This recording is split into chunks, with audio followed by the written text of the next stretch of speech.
We are multi-dimensional creators, creating both our own personal experience and our collective experience, moment to moment.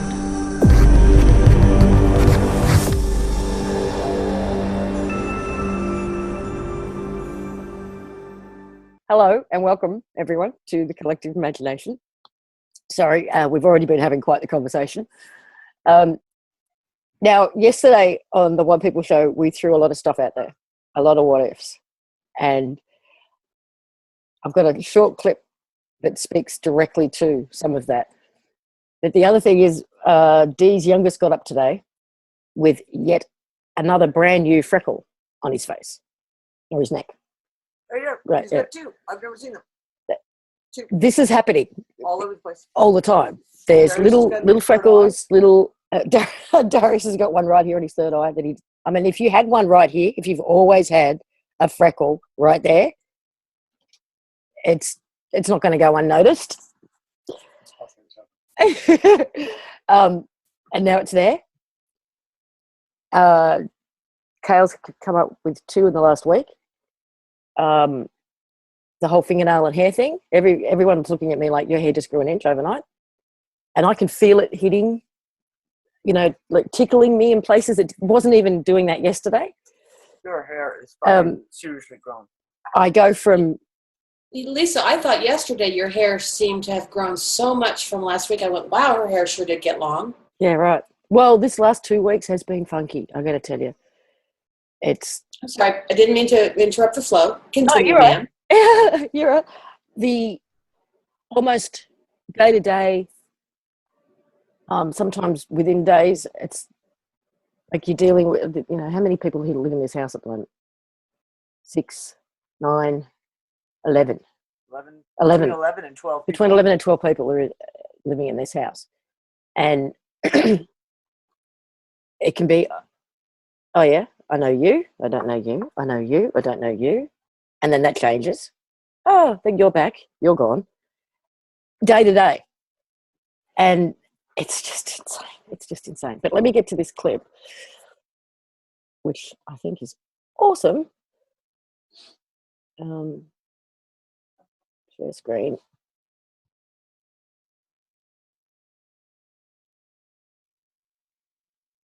And let me know if you can hear it properly. 180 degrees around, and this is what the great physicist John Wheeler did. Let us just turn it all around and assume the entire universe is a quantum system. What comes out of the mathematics. So it's hard science. This is not New Agey interpretation. This is a man of the same status as Richard Feynman, right? John Archibald Wheeler.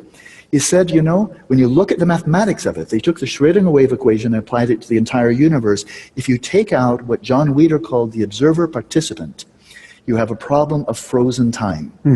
The universe does not evolve, it does not change, nothing happens. You have a perfect symmetry, which is absolutely still, stagnant, unmoving. You need to, and there's no time. It's frozen time, which means there is no universe happening. Introduce something into the equation, and that is the observer participant, and what the observer participant does is say, now. It is a conceptual designation, it's an intrusion, it's a intervention into this smooth symmetry, and by saying now relative to now, there's tomorrow, there's yesterday, there's future and past, and now you have a universe that evolves. No observer participant, no universe, and no time, right? So what I've reflected upon this with tremendous enthusiasm for a number of years now, reading one paper after another, and what really comes out of this for me is that there is not a universe that we're all looking at as it's already out there, and we're looking at it from multiple perspectives and trying to map it with a scientific world that represents what's already there. But rather, there's one universe for every sentient being. You're in the center of your universe, but of course, this is not solipsism. It's absurd to think that Stephen is any less real than me. That's just flat out silly, so I'm not going to go there. But Steve is in the center of his universe, and Fariba is in the center of her universe, and our universes are entangled. And so this is my dream from my perspective, and it's your dream from your perspective, and our dreams are entangled. And isn't that fascinating? Yes.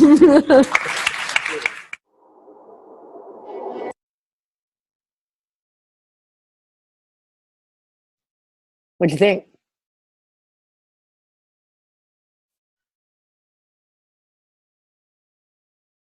I can't hear you. I said, I'm there. I am so there.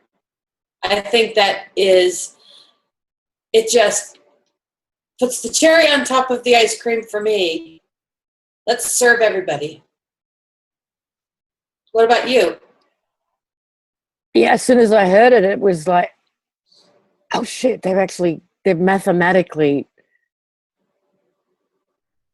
and he explained it so beautifully.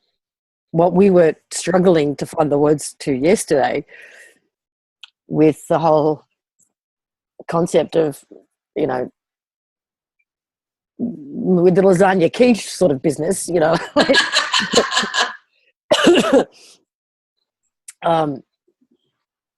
And I think that it just explains so much. And I'm curious what people in chat are saying. Go ahead. but there are levels above that take advantage of this ability to do their bidding. I think that's an individual perspective. I think in her world, because that's how she feels, that is true. I think in my world that my perception is a little different, so my take would be different. So we are all dream entangled, disentangling each other into experiencing reality. I don't know what you mean by that. You can bring him on to explain further, but I get that. Unfucking quantum entanglement. But it's fascinating that they scientifically laid it out so that it becomes more acceptable to the common man who needs proof. But this still begs the question. Okay, we've got 7+ billion people on the, supposedly, in this reality. I'm not even going to say in the world, on the globe, in this reality. And everyone's having everyone's created their own universe and experience. And we've got 7 billion entanglements, areas of overlap. So those areas of entanglement are the collective reality. Is that one way? For that moment, for the moment that they're entangled, I think that they have to find a common ground of entanglement. Like right now, we are all here together. Yeah, unified field.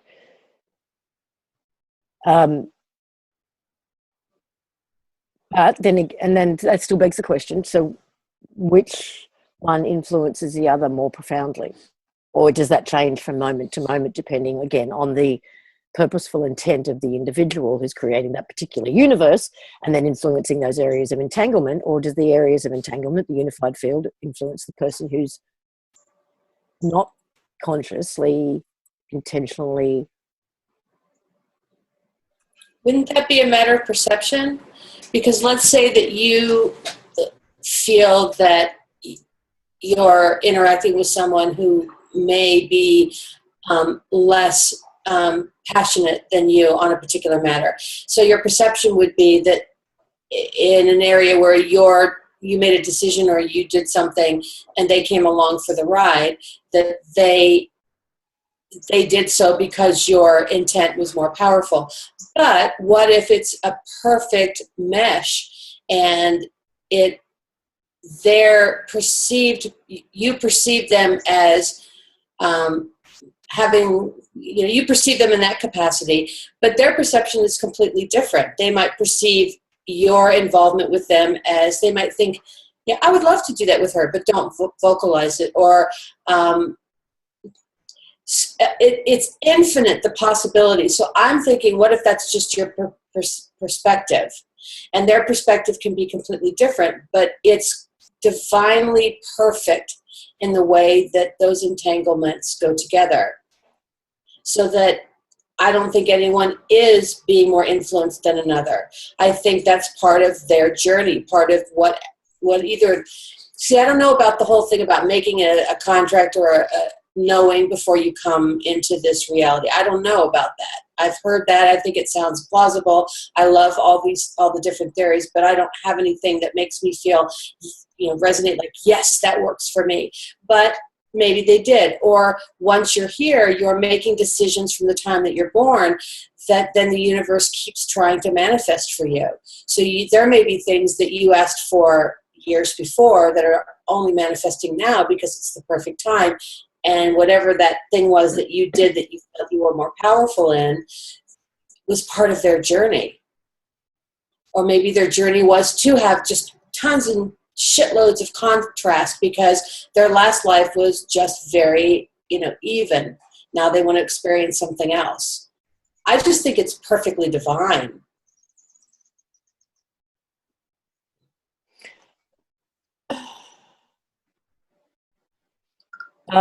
Yes, Barbara, I agree about timing having to be right before things manifest.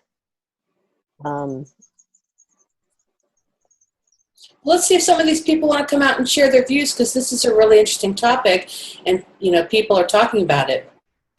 We've got Dawn talking, Linda, Jed, Eleanor, my glasses on, Elena. Bay. Anybody want to come out?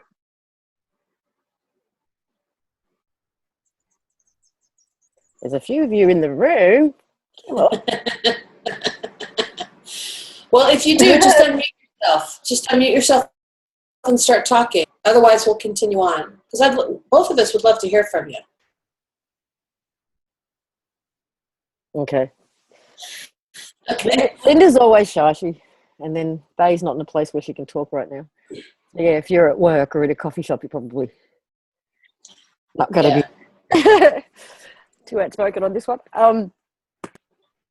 All I know is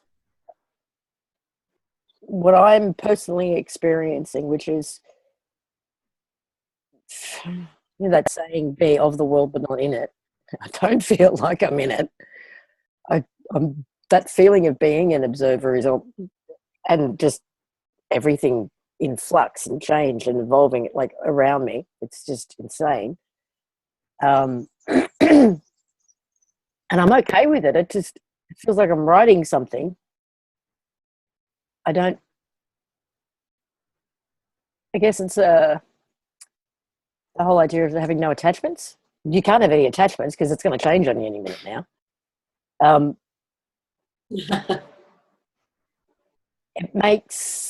It's hard to be specific in sometimes about what you want to create because the specifics feel so intangible.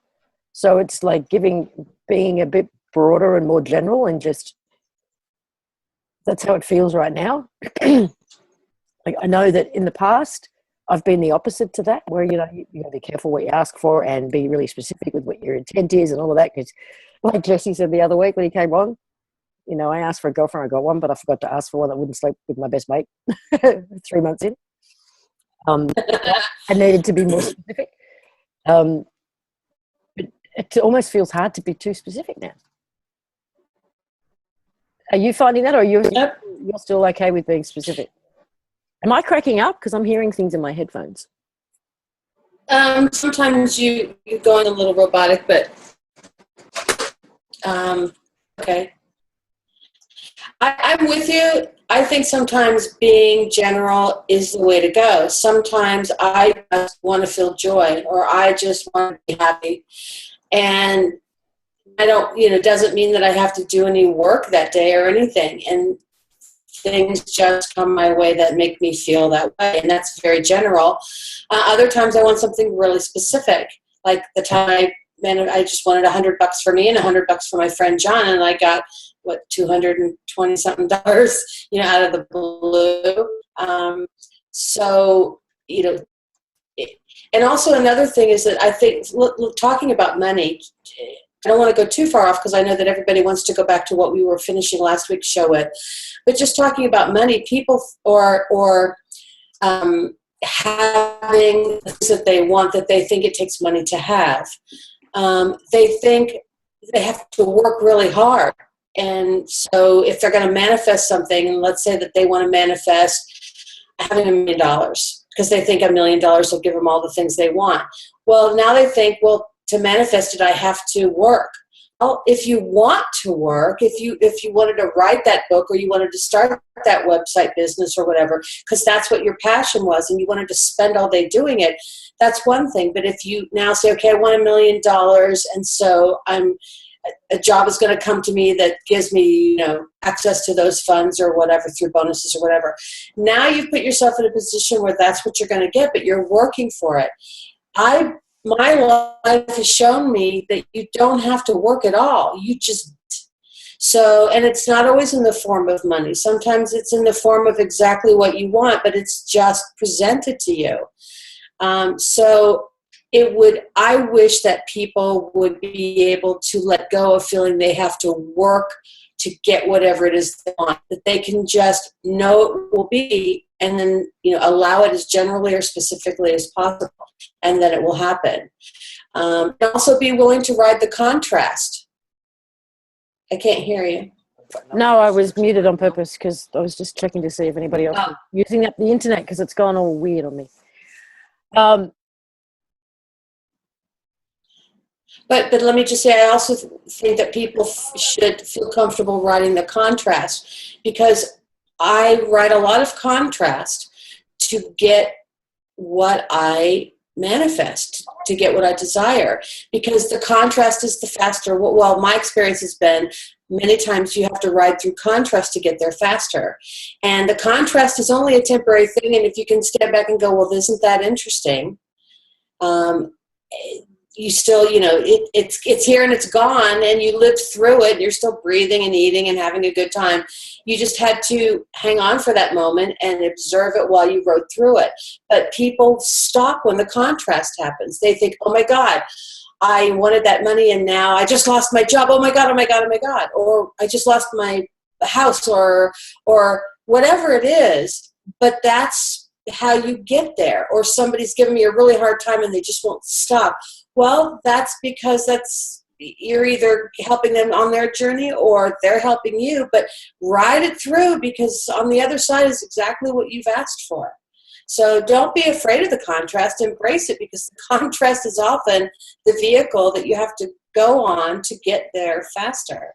And you don't have to work for anything. It just I've got a girlfriend who taught me that a long time ago, and she called it living in the tension. Because once you've set an intent or a desire or a goal or whatever, and you've got it out there, there's this space in between the moment where you set the intention and when it arrives, and it can be full of contrast. It can be actually said, if you got to get comfortable and confident sitting in that place of tension between the two places, because. And when I thought of it that way and felt into it that way, it is actually a space. It's a tangible, physical space you can feel your body sitting in, and you can get pulled one way or the other into doubt and confidence and knowing, and you just find a way to sit comfortably in it and play the observer of what's playing out in that space in between. And you're right, because some things do, you put out that intent, and then what you on the surface looks like the worst possible thing just happened. And if we jump to conclusions, we just stall the whole process from rolling out. So I agree completely with what you're saying. I just want to catch up with the chat room for a second. Isn't it better to put out the intention of what you want, but not specify something like that it has to be through money? Yes, a lot of people can't go there though, unless that's what I found. They want a certain car, but they can't imagine not doing it, not achieving it, not receiving it without having the cash in their hand or something in order to pay for it. They can't just focus on the car. And that's one example. I just find fascination and joy in listening to and understanding alternate perspectives without labeling them as better or worse. Someone agrees, but I don't know what they would agree with now, because it was a while ago. You could write 1,000 words on love, but could you actually explain, express, capture what love is? Same with reality. from my perspective. Agreed, Barbara. I did the same, living in a house I don't have to pay for as it is mine, have now. Not working for it, nor having a job nor money, but the final desire. Yep. That then they contract and stop the flow, sorry. To define is to define. Things are fine as they are, yet words and concepts can help point the way. That is also how we learn to grow, expand, pass information, make connections. Just allowance and trust. Yes, Barbara, I agree. I like how you explain your idea of riding the contrast, Barb. Everything against it comes up. Well, it does sound kind of, Eric, I was just saying, it does sound kind of airy-fairy. I come to that, but but that's my experience. And what a gift, So if that means it appears airy-fairy or, intangible or too good to be true or whatever, then that's okay. That's how it appears, but it still works for me that exact way.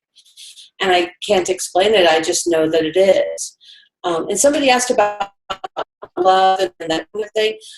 Anything that is a feeling, I actually have been able to start recognizing what that emotion actually feels like. Where does it exist? When I feel joy, where in my body do I feel it? It actually is, and there are just slight differences between some emotions, but I can tell. And so that helps me then take myself back there anytime that reality things get in the way, because that'll never stop. One thing I can tell you is just because you're living the life that you manifest and you're happy with it, that doesn't mean that the powers that be or that other thing that we were talking about doesn't throw a wrench in to try and force you back into the matrix, or throw something in that you all of a sudden start putting your energy into and you realize that you're not there. So I have like a touchstone to bring me back. And the touchstone is as simple as just knowing where to find that feeling. And if I can't do that, just remembering an event or thinking of something that brings me that feeling, and give me about 10 seconds and I'm there. And whatever wrenches you just threw in my way, I'm through it. But there are times when maybe a day will go by or a couple of days and all of a sudden I'm like, whoa, I'm back in the matrix. Whoa, how did they do that? And then I can, just shake it off. But you have to recognize it and be willing to accept that no matter what you do, that you're always going to get that thing to distract you. And the more successful you are, it seems like the harder those distractions are. Is that the unified field pulling you back in? It could be. I mean, because I don't know where I was that time where I was outside of time, but that experience helped me to understand that you can step in and out of things anytime you wish. Well, everybody knows I've had an experience of 12 hours passing by that I can account for seconds of.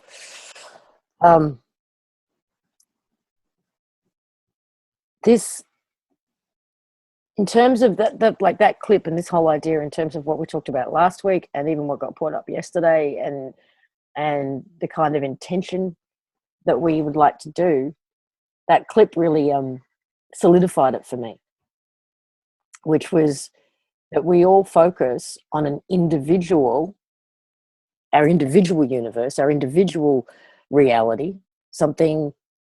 No, you can come at it both ways. You can come at it from, okay, there is something in my current reality that I don't like, so I'm going to create a reality where that's not in there, or I'm going to change it or whatever, or something that, an addition to your reality that you'd like. And then, but with the intent, I think I want to play with the idea of it being with the intent that where our fields entangle, that it has a positive, what I want to create in my reality has a positive effect or positive influence on everybody who I'm entangled with. How does that feel in terms of a doing? Yeah, I'd be curious what people have to say.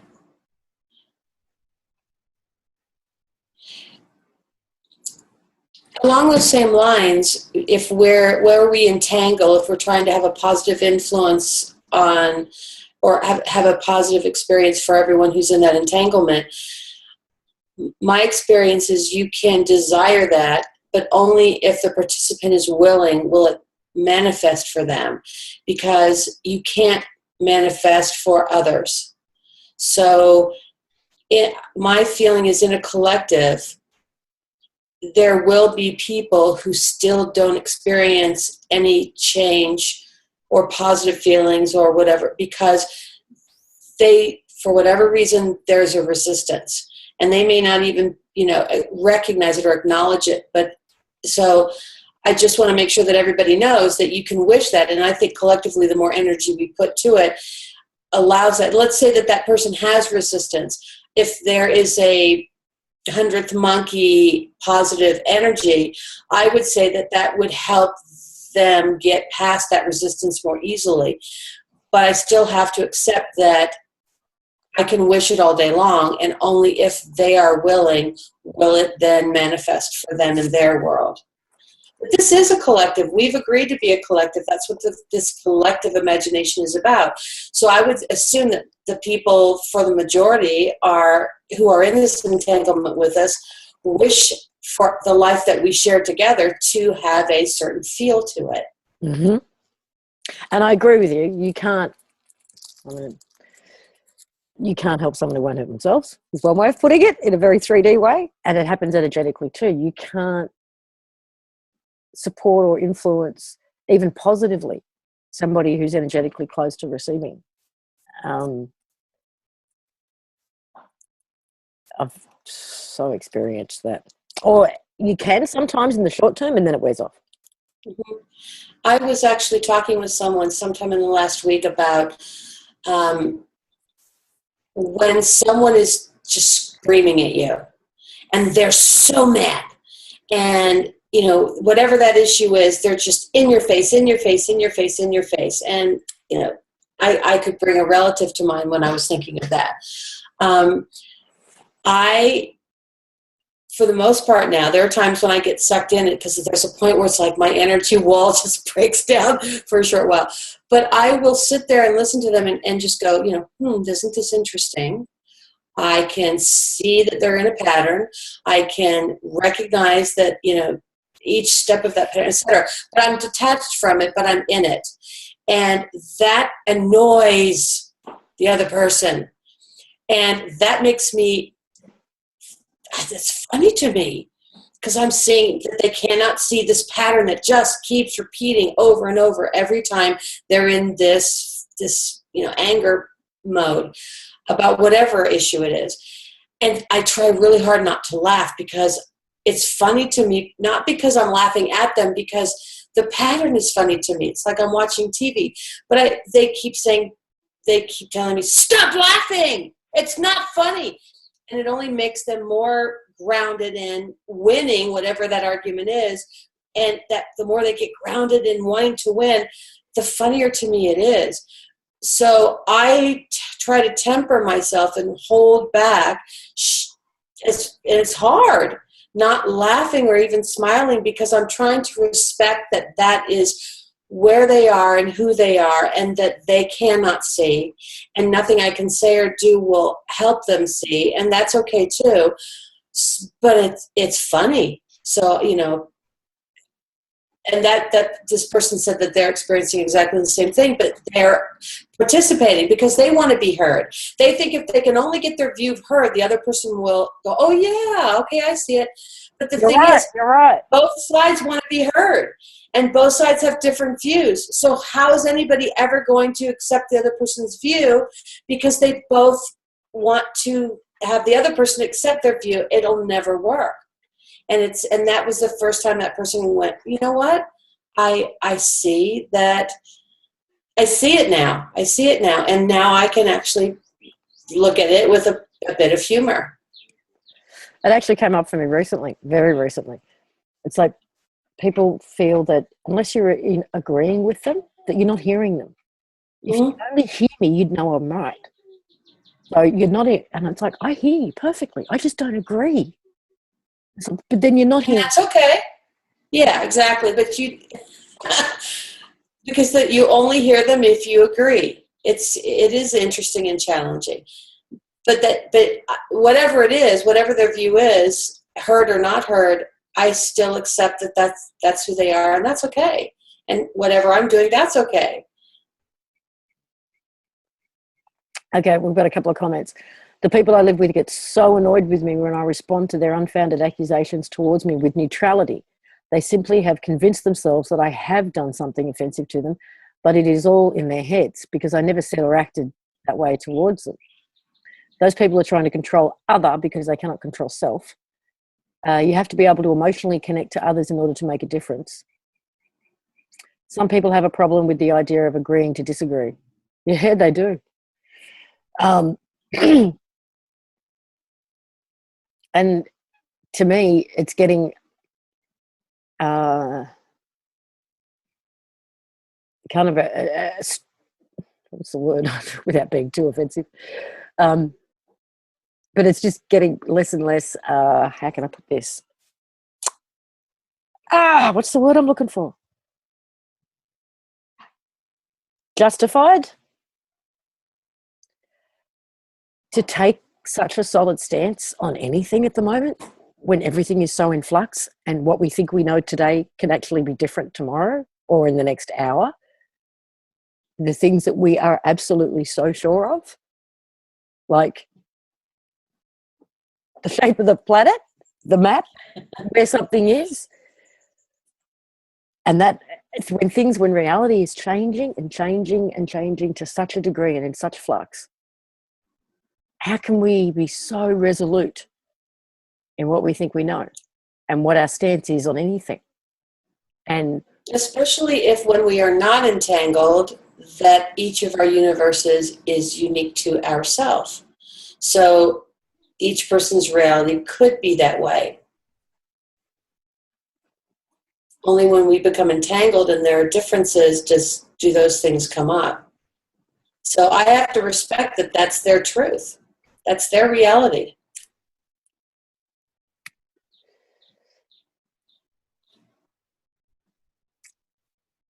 I, as you know, have a very difficult, strange relationship with a relative who is very self-destructive.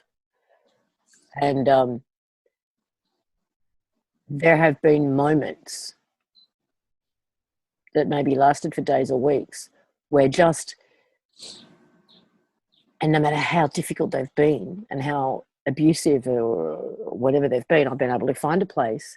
I usually have to go back to remembering them when they were a kid, where I can let all that go and just feel love for them and the best of intentions for them and want the best for them. And there's a shift. There is a genuine shift in them. I see it. And they can be there for, like I said, days, maybe a couple of weeks. And I feel like, this is working, this is working, this is working. They're open at least to being energetically supported and then something happens, it hits a wall. And then it just stops working. And something brought them back into the matrix. Yeah. And they're in such a rut with their own patterns of what's Jeff? Cycles of similarity, that they're so ingrained and so deep, they just can't work their way out. So sometimes the best course of action for your own self-preservation is to disentangle. But I wonder, simply because these people are in our hearts and in our minds, even if they're not in our immediate environment, there will always be a level of entanglement. Always. What do you think? I agree. I also think that in that entanglement, you can have experiences with them even when they're not in your space. Just a version of them that exists in your creation.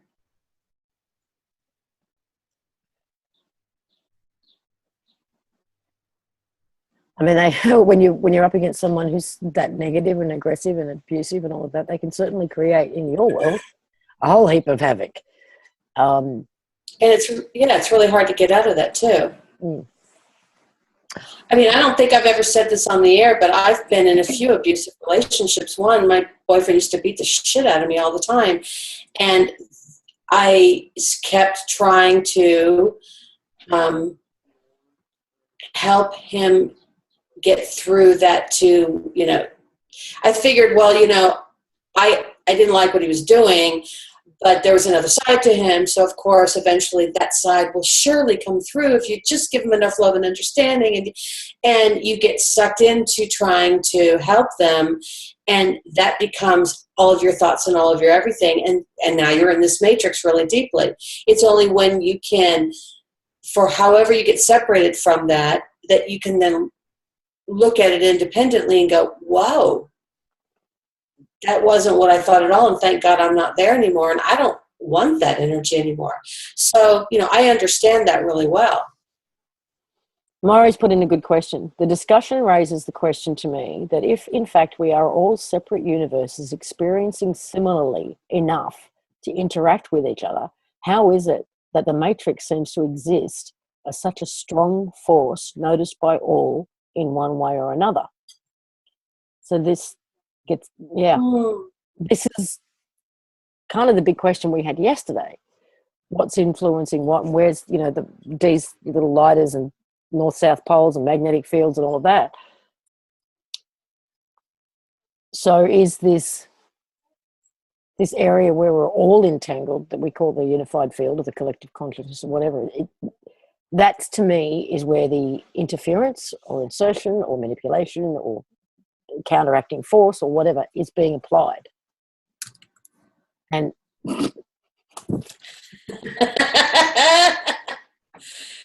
A little levity. That was ham, eating ham. I've actually copied and pasted that question, Maurice, because that's really interesting and profound, and I want to think about that a little bit because I like where you're going with that. Oh.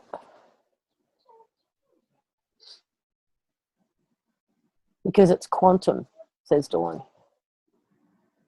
I agree. We're dealing with tech that is unbelievable. That's well, Murray, that's what I think. I think this inversion, this quantum technology, this whatever we want to freaking call it, is being applied to the collective field, the unified field. And it's happening, it's so multidimensional that it is, just like Dee's analogy yesterday, it is affecting our electromagnetic fields, suppressing them. It's like the vision that I had many years ago of the moon and the net, where information is literally being fed into it. And because we are connected to it, we are connected to this unified field, and I don't think we cannot be, that we are affected by it. How much we're affected by it varies, but we're affected by it. Our inner tech is unbelievable. Better start believing in it. Yes, agree. Sort of the sound of one hand clapping, and if the tree falls in the forest and no one is around, does it make a sound kind of question? Does it even fall? Feeding off the organic, we are the creators within it through events. I've not completely thought it through myself, but for me, needs to be addressed in some way or another. If the premise that we are all one has any validity, then again, how is the matrix and its purveyors, how is it, I'm not sure what you're trying to say there. And how is the matrix and its purveyors fitting in? Well, this is just, a pontification. Yesterday, Dee was talking about magnets, and as we all know, we learned when we were kids, they have to be opposite to attract, and if they're head-to-head and toe-to-toe, there's a power there, a polarity that pushes them apart. What if there are energetic layers, like just in the same way there are different waves and frequencies, and the matrix has probably has more than one frequency, but has a energetic signature, let's say, that because we coexist in an electromagnetic field, that we keep running into it, and it's trying to either flip us to attract us and back into the matrix, or when we're more conscious, we're the opposite and we're popping ourselves away or something like that, and it's more scientific or electromagnetic than we even think, and it just manifests in what appears to us to be what we've called the matrix, something like that. Just a thought, and it doesn't mean that I married to it or I even believe it. That's the first thing I thought of.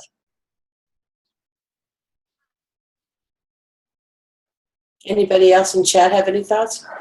Looks like you're thinking. I can see you. Tick tock, tick tock. I am. And looking at what's being said here in the chat room, we have agreed upon realities, which we can change independently and collectively. They've hijacked our higher selves somehow. Some are unconsciously connected and others consciously connected. Well, I'm just curious, why would it have to be hijacked? I believe the concept, but a different word that means the same thing. They have hijacked our higher selves. What if our higher self isn't hijacked per se, but is simply interacting energetically with another force at some level of perception that we aren't able to identify as of yet? Like, again, if we go back 100 years, there's no way that they could concept, or even if we had conversations like this, they couldn't relate. It's like the whoever was on the shore that couldn't even see the ship that was right in front of them because they couldn't relate to the concept of it. What if it's just simply not being hijacked, but it's an interaction with another force? Because I don't feel hijacked. I feel like I'm participating in something that is interesting and fun and different, no matter what is plated for me that day, even if it's contrast. So I don't feel hijacked, but I do feel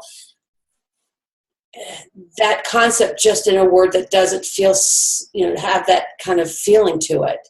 Does that make sense? Yeah. And, I think about all of the different experiences I've had. Internal experiences, energetic experiences, whatever you want to call them. And there isn't, the thing that is frustrating the hell out of me is that it doesn't lead to a very clear picture of what is going on and what our reality is. I can have an experience that would totally buy into that whole concept of a demonic presence. What's the word when? Possession, entrapment, all of that stuff. I've had experiences that would totally buy into the whole idea of ETs and galactics and UFOs and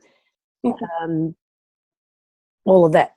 I've had experiences that completely buy into the idea of fractal versions of me in different dimensions. I've had you know what I mean? Like, it's not. I've had all of those too, all of them. It's not like any clear picture is forming here. And any version of reality that we can come up with, we've got an experience to support that version. Mm-hmm. the idea that we are, when we dream, that we are actually leaving this body, this realm, this dimension, and we are completely existing in another one that is just as real as this one. And sometimes I bring back the physical evidence of that in my body. That I just did kick someone's ass, or just had my ass kicked somewhere else, and I've got the bruises to show for it here. Evidence that time is being inserted. That, would it all just kind of come together, please, and give me one clear... Well, what if it can't? If there is no such thing as coming together, because there isn't just a version or just a whole that encompasses everything so that it all makes sense? What if it is just a constantly moving wave of experience or something like that? I just don't feel it can be, that everything we need to know can just be there. Because every time I think that I am saturated to the point where I know I've plateaued, something fucking else happens, and a whole nother whoosh comes in. And I'm not sure I want that to stop, because that's what makes it interesting. It is infinite. There is no finality to it, or do you see what I mean? So I'm not sure that's even possible. It doesn't mean that they're all true. Sure, maybe none of them are true. Well, none of them are, or they all are. Or they're all just, none of them are, they all just exist in my head. Or I am the creator of my own universe, and I've created multiple ones, and I'm existing in all of those at the same time. Can't you just choose? Like, why don't you just choose one? Because then now you're in the confines of that reality that you're choosing, whatever that reality is. Because I think they're all possible. I mean, I've had the same, you talked about the equivalent of demonic feelings, or just energy that's so negative, or a lifestyle that is like that. I've been there and then some. I think I've talked about a few things, like my father was murdered, and I was raped, and I had not so nice boyfriends, and I've had shit tons of money stolen from me, and awful bosses, and blah blah blah.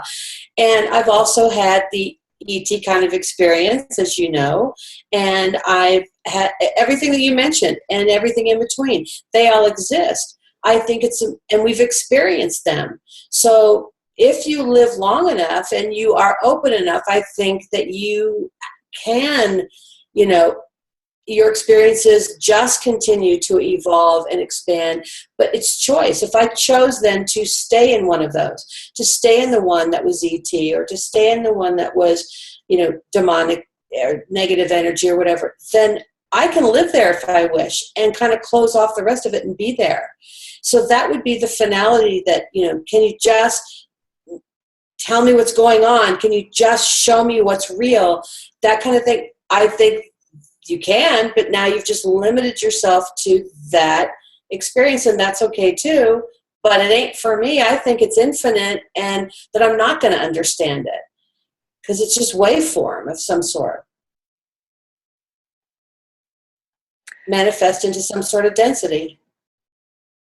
I've had the feeling that we've been on a train stuck on one track.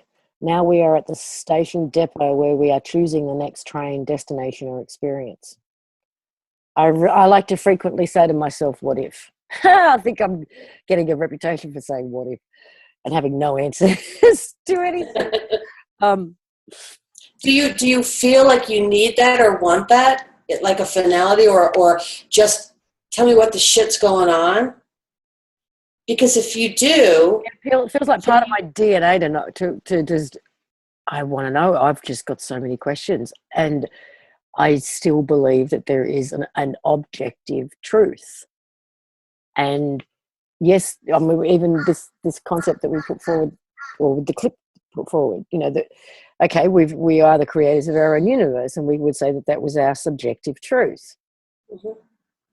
But we have this entanglement where we entangle with each other's universes, and that would be the objective truth, is maybe one way of looking at it. But I do think there is an objective truth about who we are, what this reality is, what we are experiencing.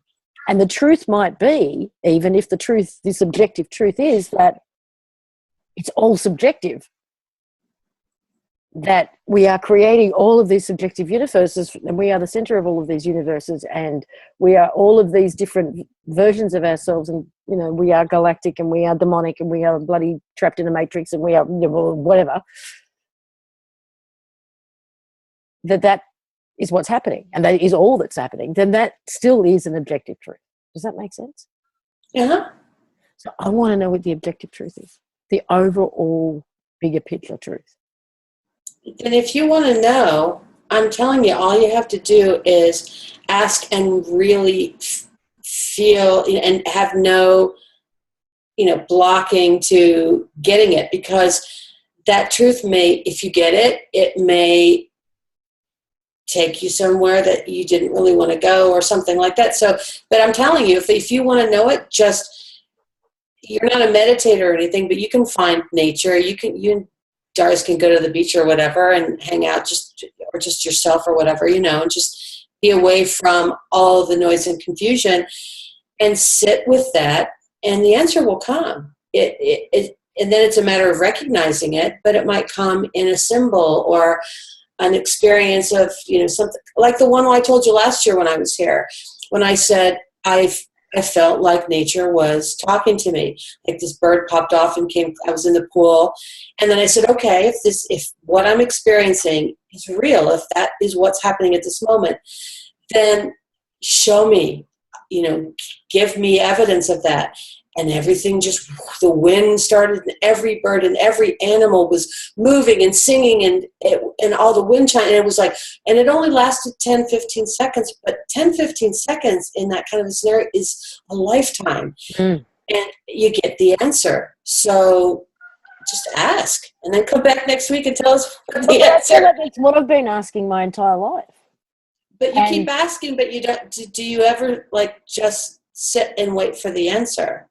Or something inevitably comes, and there is an experience, like I said, and it will kind of solidify that's or fit into a particular paradigm of how things are, and then I can have an experience that fits into a completely different paradigm. So what if each one of those is a clue?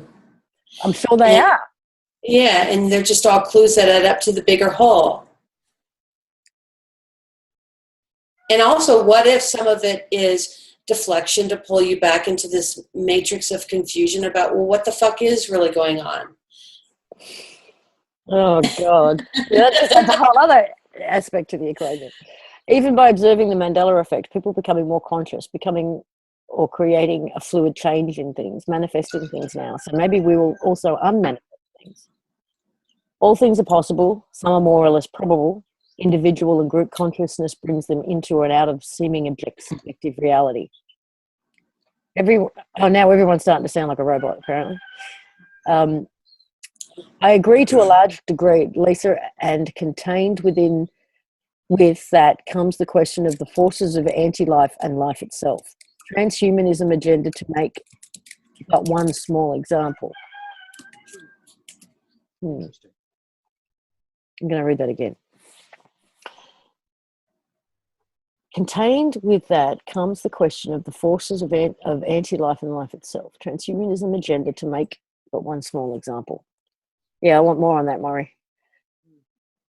Yeah, I love the way he thinks. Yeah. Yes, there is an objective reality. The rest are all only relative realities, virtual, dreamlike, yet very real to those subjectively experiencing them. Very real. Just like in a dream. I mean, how often have we woken up from a dream and go, that was real. Whatever happened in there in the moment was as real as anything that happens here. Some say the answer sits right next to the question. Yeah. When I say unmanifest, it sounds resistant. Was thinking more by manifesting something new, the old unmanifests itself to form the new. Yeah, it transforms. I guess would be another way. which I think in a quantum world of waveform that's easily doable. Well, there was oh God, I couldn't tell you the name of the person, but it was a book that I read. It was all about, law of attraction and manifesting and all that sort of stuff. And it used a house as an example that about our energy and intention and all of that. And it said you can live in a house and you don't have to do any maintenance. This is not about keeping things up. Just the simple act of living in it holds the house together. When a house is abandoned, it deteriorates so fast compared to a house that's being lived in. And it doesn't have anything to do, like I said, with the upkeep and the maintenance of the house. It has to do with the energy and the intention and the focus and the people knowing that it's there and it exists and it constantly feeding the energetic structure of it.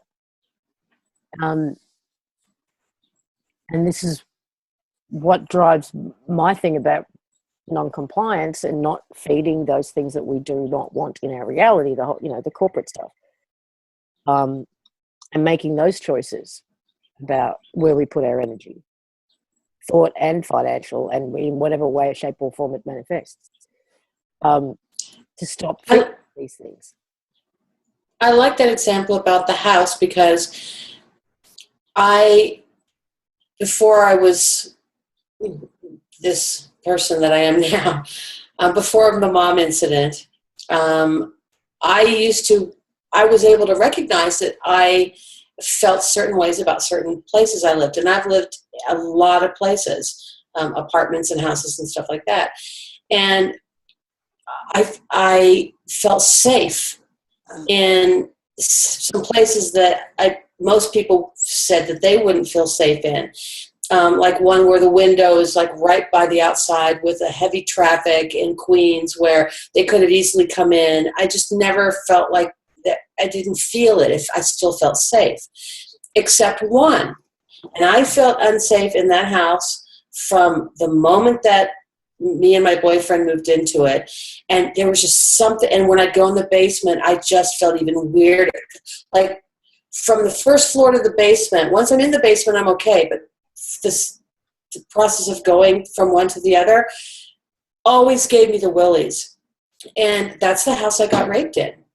Not that I'm saying that I got, it was a premonition, or I don't think it was that. I think houses have energy. I think that that energy may or may not be able to be influenced, but I feel energy in homes. And it's almost like the whole history of that house is there. Yep. And you're adding to that if you wish to. So I agree with that wholeheartedly, that structures, that things have energy associated with them. Totally agree. Nikki says, how do we know there's an objective reality? And Jed answered, if you have experienced it, you'll know it. And I'm sorry, I cannot say that any other way than sounding arrogant.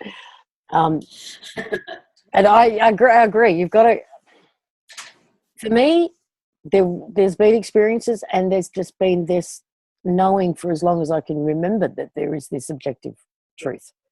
And that's almost been what's driven me, is to find it, to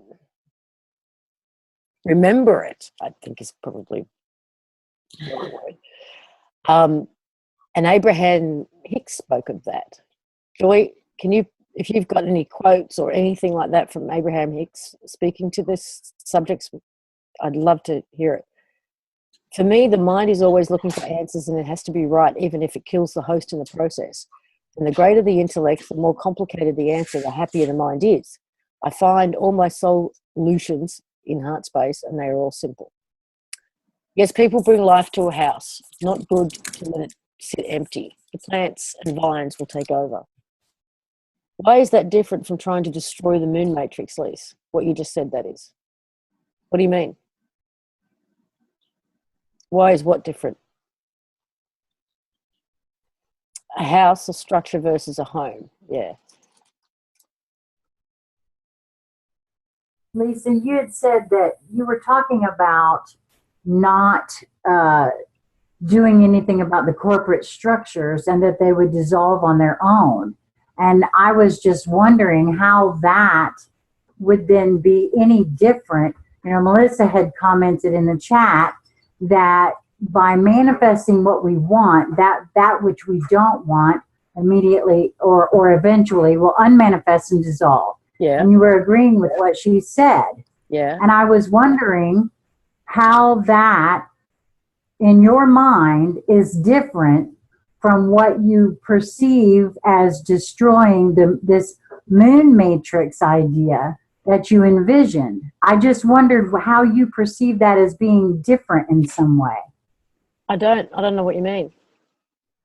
Yeah, it's true. I can't quite grasp that either, but because they seem like two completely different concepts, what we're talking about, and then the grid. Well, okay, I apologize if I'm not being clear. What I'm trying to say is that if you have something you don't want to see in your reality, it doesn't have to matter what it is. Yeah. Okay. Which would include the grid. Right. Okay. The grid, the corporate situation, the elite, whatever it is, you don't want to see it in your reality. My next door neighbor. Right. Whatever it is. Melissa's comment was by not focusing on that which you don't want and focusing on that which you do want, not concentrating on destruction, yet concentrating on creating something different.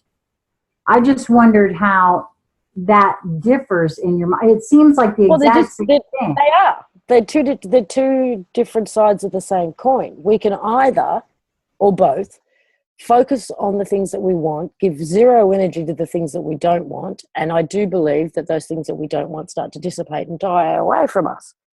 That's one approach. The other is to tackle head on, in a way, by say this matrix, this grid, this thing that I think is based on the moon and all of that sort of stuff. We can do one of two things.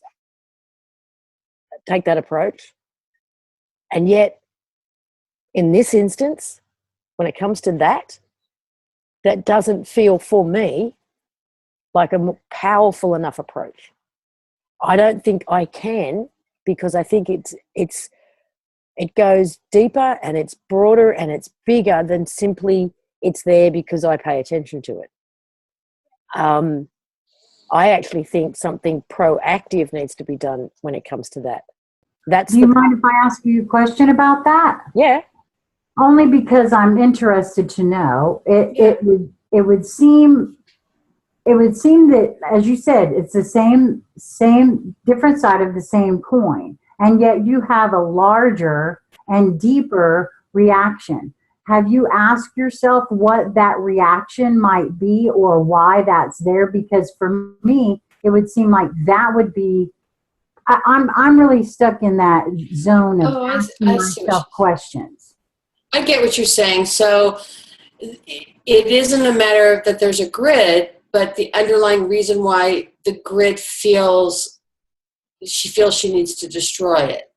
Like, is there something underlying that? Is that what you're saying? I think so. Like why that feels different. If it's the same coin but different sides, you just said that for you it feels different. Because of my personal experiences of the visions of what I've come to understand and through my own experiences of the collective and how it's being influenced.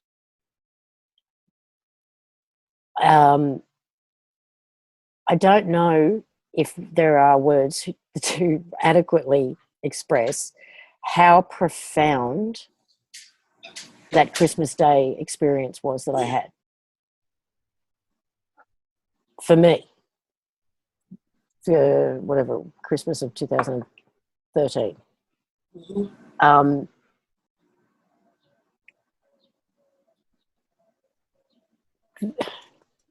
I can say, I mean, just to hear the story that I was up and about, I was animated, I was walking and talking for 12 hours. And it wasn't me, is a kind of far out story in itself. But to have had the experience, to have the memories of the things that I saw and felt,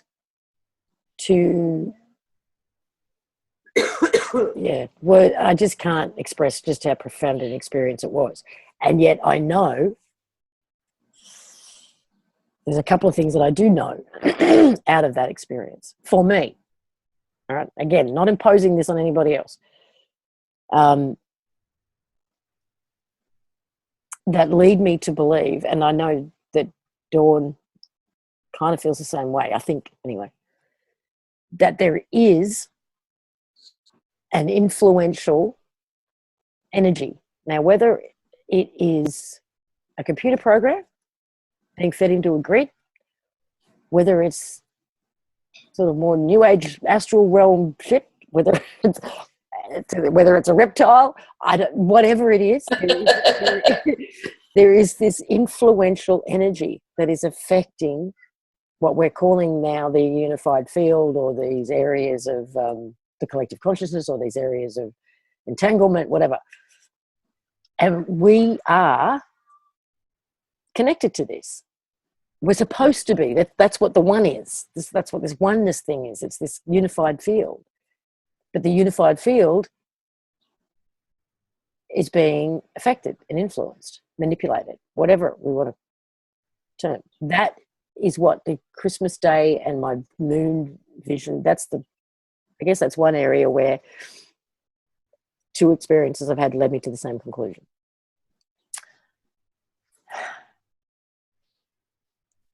And is it just that you've had a theory then that the grid is what, the grid is what's creating that for you? Because I believe the grid influences us in creating this little subjective universe, which I get that, and I actually agree to some extent. And then, which influences the greater one, the collective, right? We are influencing it. It is influencing us. It's a two-way street. But how does that connect to the Christmas experience? Do you think that is whatever that energetic field is somehow related to creating that experience for you? I think it was my own personal, like the tour was mentally, emotionally, physically, spiritually, energetically, in every way exhausting. Right? So I just had 2 months of that. There was amazing highs and some beautiful experiences and, all of that, but it was exhausting on every level. So at the end of 2 months of that, I'm now stuck in the United States. I can't get home for Christmas. I'm away from my kids for the first time. There's snowstorms everywhere. The airports are getting closed. I can't get home. And it's Christmas Day, and I'm not with my kids. I was emotionally,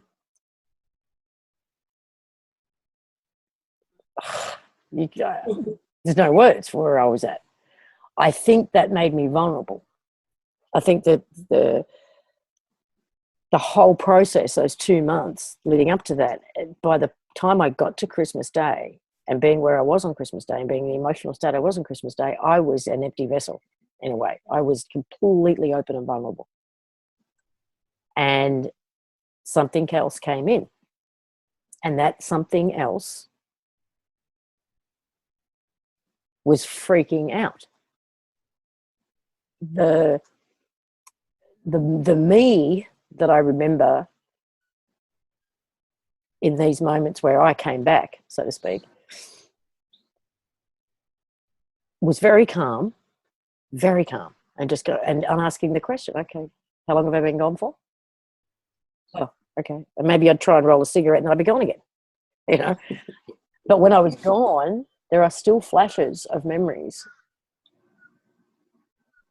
of playing the observer, watching timelines closing out, and literally seeing and feeling them as if I was in a tunnel that was whooshing past me and just collapsing and closing in front of me. And it would be, it was all happening so fast. And I was just getting little flashes of things. But I knew what was happening, but I was absolutely the observer in it. And I could feel this other energy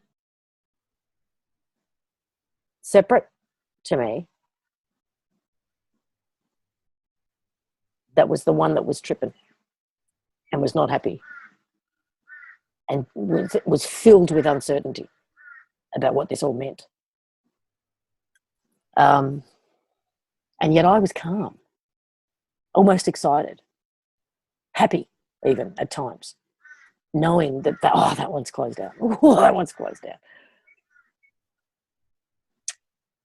The aftermath lasted for 3 months.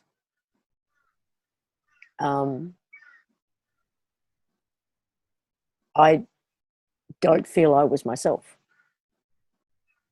even though I was having downloads and streams of information, and I was in this place that was affecting other people, the people around me. I was in this place of unconditional, what I thought was unconditional love for everybody and everything. And I was in a not so nice area of Pennsylvania, right? Mm-hmm. And there were men who were apparently contemplating raping me, the guys that lived across the road, so I'm told. And I went out there one night when there was a ruckus. I can't remember what it was caused by. And I'm out there hugging everybody, bringing the whole neighborhood together, right?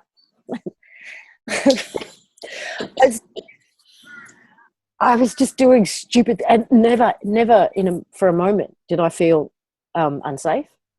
Mm-hmm. I felt completely, there was this place of empowerment. I don't know how to explain it, but there were things like I'd go to the supermarket. I'd be driven by one of Bob's nephews or something to the supermarket, and they're laughing their asses off. They're walking around me with the trolley behind me as I'm doing the shopping, laughing. And I'm like, what's going on? He's like, you've got no idea, do you? So what? He said, everybody is stopping and staring at you. Don't you see it? He's like, you're completely oblivious. And I was completely. I was just focused on, okay, where do I find the milk in this place? But people, as soon as he said this, of course, you start to notice. And I was noticing. And I said, well, what's wrong? What have I done? Like, have I got something? And people were just looking at me and it was the same kind of look that Dee and I got the other day, the other week, month, whatever it was, when we were in Lismore, where everyone's looking at you like, what am I looking at? Like that. And the day that I flew out of New York to go to Morocco, I got into a lift by myself at the airport to go down to the next level. And the lift stopped and it sat there for 2 or 3 seconds before the doors actually opened. And I could hear what was going on the other side of the doors, and I could hear all these voices. And the doors opened. I'm in the lift by myself, and there's 3 adult men and 3 or 4 boys with them, like 8 to 10-ish range. And they're all talking amongst themselves, and then the doors open, so they turn around to look at the lift, and everyone goes, mouths drop open. And they're all looking at me. And then they kind of just, without saying anything, they just sort of part and make way for me to move, and I walk through. And as I walk past, one of the boys goes, who's that? Right? And they're all going, I don't know. Now, I know it had nothing to do with how I looked. I know it had nothing to do with anything other than this energy that I was pumping. And I could feel myself pumping this unconditional love right throughout the airport for everybody and everything. And I was doing it intentionally at times, playing with it, pinging people, and it was just pumping. So I thought at the time that I'd had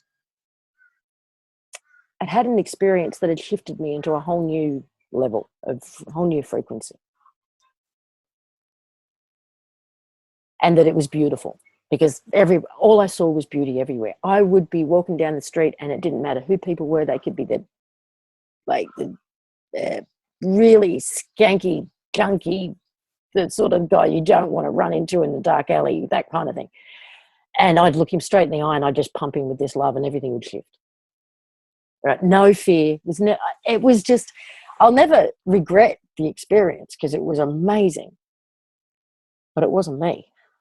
I don't know how to explain that other than to say it wasn't me. Because there was a flip side. There was a price that I paid for all of that, which was just as I loved everybody and everything equally.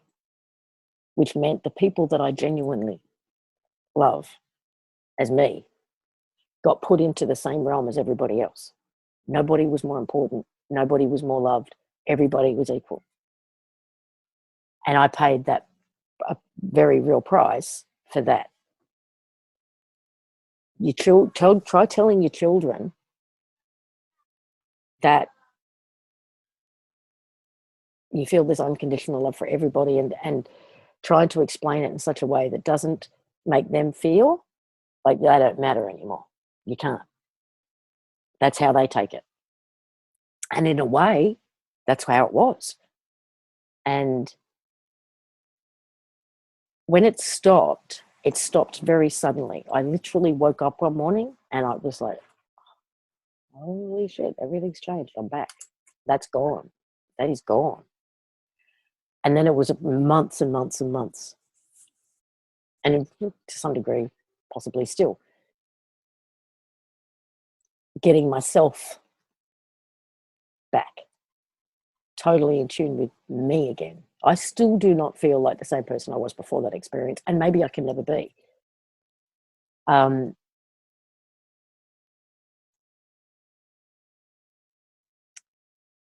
Wow, that was a long story and a long answer to a really simple question.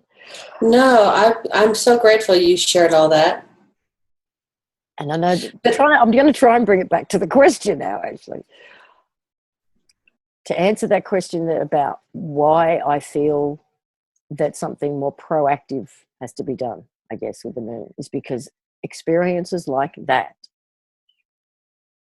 have left me with a knowing for me that we can be influenced, that we can be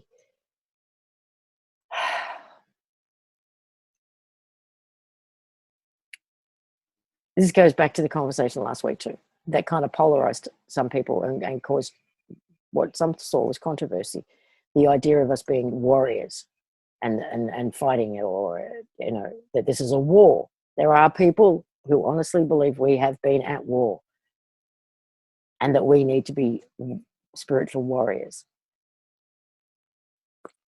To me, being a warrior, it's the weapon of choice that's important. And we can use love as a weapon, just like they say that the pen is mightier than the sword. That love can be a weapon, and it can, and I've seen it neutralize time and time and time again. It doesn't, I don't think we need to use weapons of mass destruction necessarily. But there's still, for me, a warrior aspect to us and to the situation that we're in that we are not embracing. And maybe that's the missing piece. I don't know. Sorry, I don't even know if I can bring that back to that question all that well. Well, when you're done, let me know, because I'm done. Go. Just two things. One is when you're talking about, hang on a second. No, I lost both of them. Thanks a lot. It wasn't the warrior. The warrior thing. I too function in that capacity sometimes, but it's not my common mode anymore. But something that's just happened in the last couple of days, examples that to show you how I'm willing to do that, but just kind of out of the box.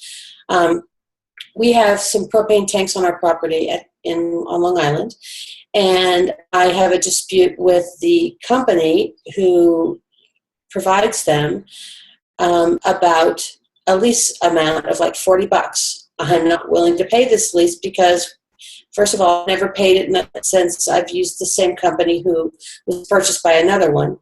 Since I lived in that house in '98, and you're not doing anything for that. You can't explain to me, what is that for? What do I get for that fee? Because I've called you out here and you've ignored me like, sour milk. So in the past, so why would I just give you $40? It was actually 80, but they tried to talk it down to 40. So what they did shortly after I left, they probably weren't aware that I left, but they snuck on the property, which is illegal, and they took the tanks, and the tanks are filled with propane, which is hundreds of dollars worth of propane. And now they are saying that they're trying to pretend that I canceled service, that I terminated it, and that they have every legal right to come on there, even though I've, back in April, wrote them a letter saying, we have this, I wrote it to the owner of the company. It's a huge corporation. We have this dispute.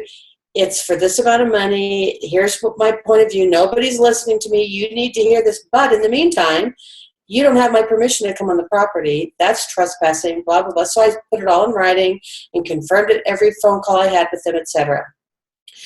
So when the tanks were taken and the kids called and let me know, I said, well, you have two choices. You can either continue to fight that battle, which is what I would do because I just have the legal background, or you can just say, and just go get another company. And, I don't mind writing off whatever's lost there and start over. And they're just having trouble figuring out how to do all that and finding the time to call when the business is open, etc. So I said, listen, because I called to follow up and said, how's it going? And they're like, well, we still don't have tanks on the property, so they can't cook and they can't dry their clothes. So I thought, okay, well, they need it. So I'm going to try to give this one company one call and see if I can speak with them in a way that I'm very good at manipulating for legal purposes and get them to drop whatever they're thinking out of fear, because I know exactly what I can do to fuck with them. And I'm not going to sit on my laurels, or I don't have to.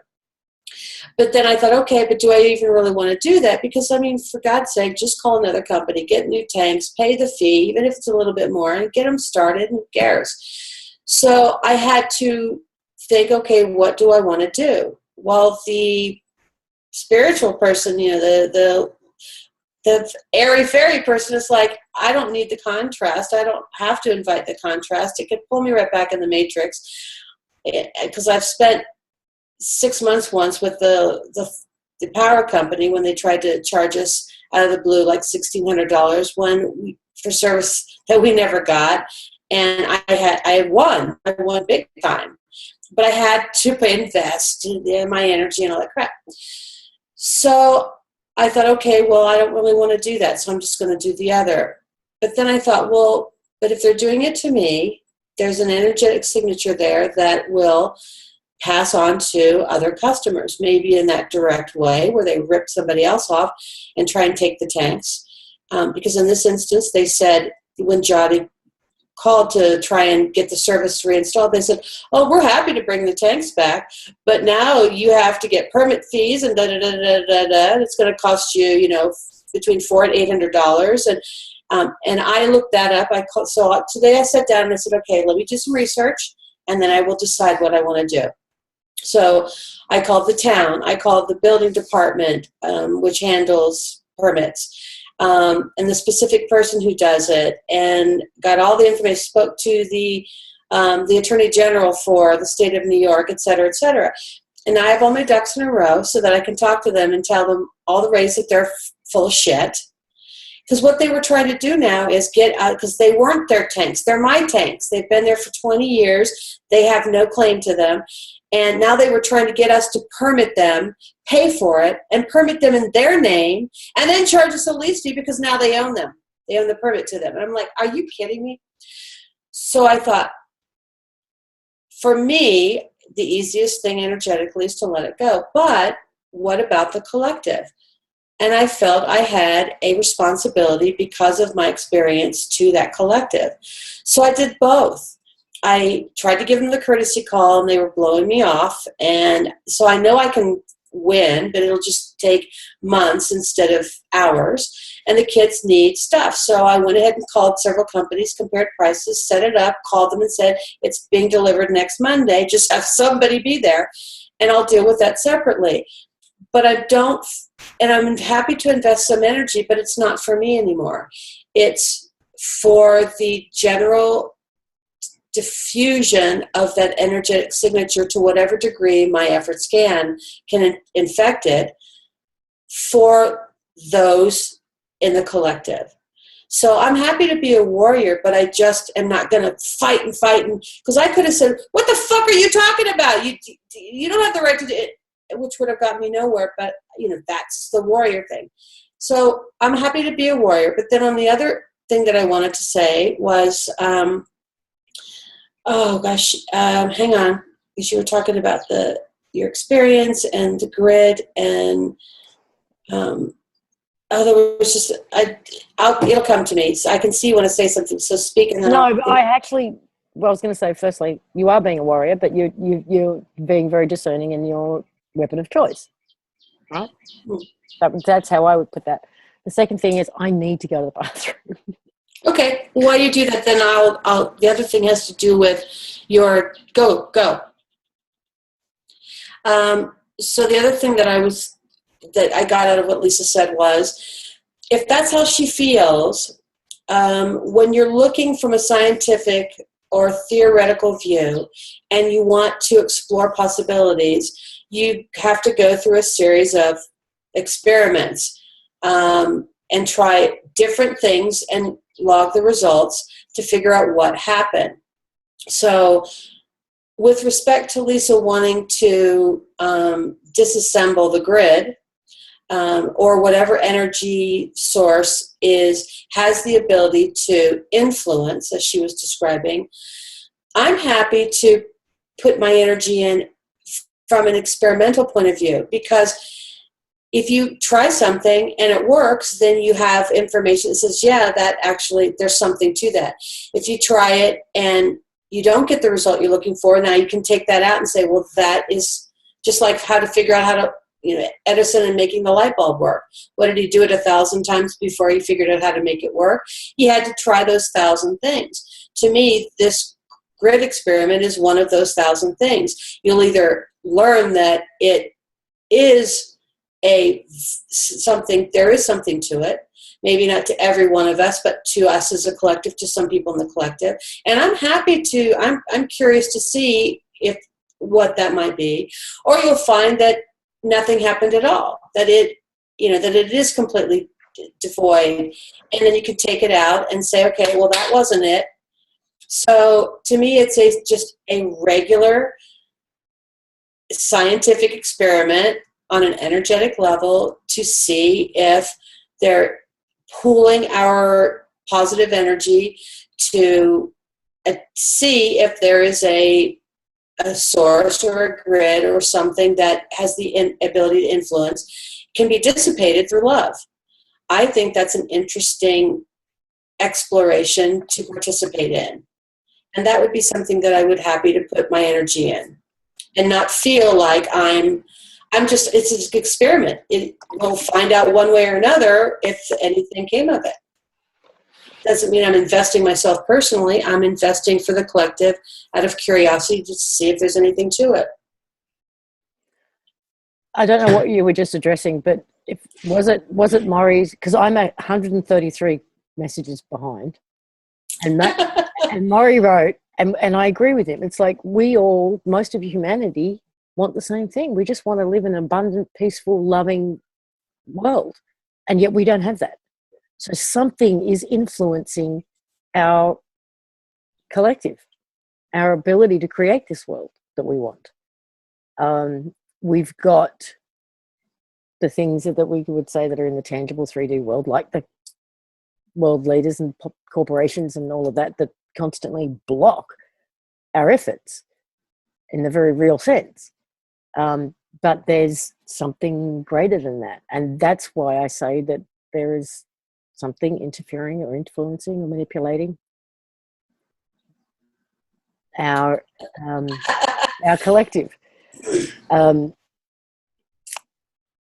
And what I was saying, just in a brief, is your grid analysis and looking to the word you used was destroy, but I think you could have plugged in a lot of different words, and I think the word destroy is what got some people.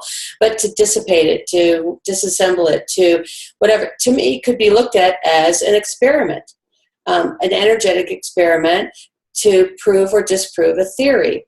And I think there's value in that. Even if I personally, to me there may be an energetic grid, but I think or a mesh or something like that, but I think that it could be anything from funneling communications to, taking us from some energetic essence into a density or anything in between, but it doesn't have to be a negative thing. But just because I don't believe that, the same perception you have, doesn't mean I'm not interested in participating in this experiment of pooling together love to see if we can disassemble it in some way, because we will learn from that it either did work, it didn't work, and you then can remove that from the equation and look at the next thing and the next thing. And it is one way to eventually get deeper into what is this all about. So I'm happy to look at it from a more experimental view, because I'm here to support you. I mean, I'm your co-host. This is your show, and I just have to find my way in, and that would be my way in. There's a couple of really interesting things being written here. Where'd it go? In regards to this whole idea of a grid, and this would go back to you sort of straw man stuff, right? Those studies that we've all done. Let's just look at the longitude and latitude. When you look at a map, what is that? What is that, seriously? When I've been told by surveyors that when they survey, they're not surveying the land, they're surveying 6 inches above the land, right? I looked, what was that, 2012, 11 perhaps, that I was looking into all of that. Because they can't own the land itself. It's a sentient being. Can't. But what they can do is survey that 6 inches above.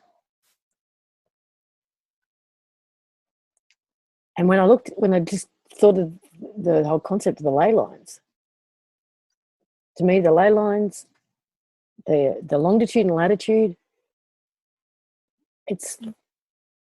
have we got these organic, the ley lines being the organic grid, we could say, the real collective, and is the longitude and latitude literally a physical representation of the grid that's been overlaid? You're muted. That's interesting. Because it's rigid, right? Ley lines aren't. Ley lines go like a web. But the longitude and latitude is a grid. Just a thought. Well, just like any theorem, you can attempt experiments to prove or disprove that theory. And for those who do not believe it, but give it a good effort towards participating to send love or however we would do it, they may then be able to say, see, it doesn't exist. So, it's beneficial to all sides. But when you said, what is longitude and latitude? And again, that's a question that never even came into my bailiwick before, ever. But it triggered in me, well then, what other systems and services and things that we use and just don't even think about are manufactured for the effort of containment or, control or manipulation or Or is it of service? Who knows? But we just take stuff for granted. Everything that we're told, even if it's proven in fact, we just take it for granted. And that's really interesting. It makes you want to question all. Everything. Huh? Everything. Maury said, the thing about it, Lisa, is that no doubt we all in here individually are aimed at living a really harmonious life and a lot of other things talked about among us. What I am contending with by raising the question is to account for the no doubt in most of our experiences of a seeming force that does not share that view. Archons, Anunnaki, whatever, lots of names used through the ages. The whole aspect of existence does not support what we in our hearts desire. Exactly. I agree with you. In fact, it seems those forces seem very much aimed at using the population of Earth humans as a means to an end, not harmonious with growth and prosperity among the human population. Hence my general reference to the matrix. The grid is an overlay, inorganic overlay. I feel that there is something deep about electricity, our bodies being manipulated to create the energy of the overlay, thus not running our natural energies. Yeah, I do believe that we are feeding this grid. That we are the batteries for it, straight out of the Matrix films. But because I think we are meant to feed or interact with the organic one. Right. Because what if who we really are, in your case, the person who was experiencing that Christmas Day thing, and me, the one who was experiencing that out of time experience, what if that is what we really are? I still want to participate in this density. It's kind of interesting and fun. So, how much, let's figure some of that stuff out. I've seen the grid around the Earth and moved through a membrane when traveling through this galaxy. I have heard that many times. This membrane is that's a good word for it, of people experiencing going through it. People who do astral projection feel this almost, like a mucousy membrane that they sometimes get stuck in or can't get through. And at other times can pop through. I remember feeling exhausted for you all on the tour. Yeah.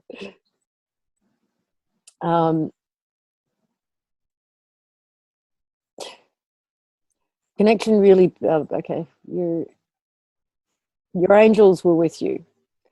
I guess that's going back to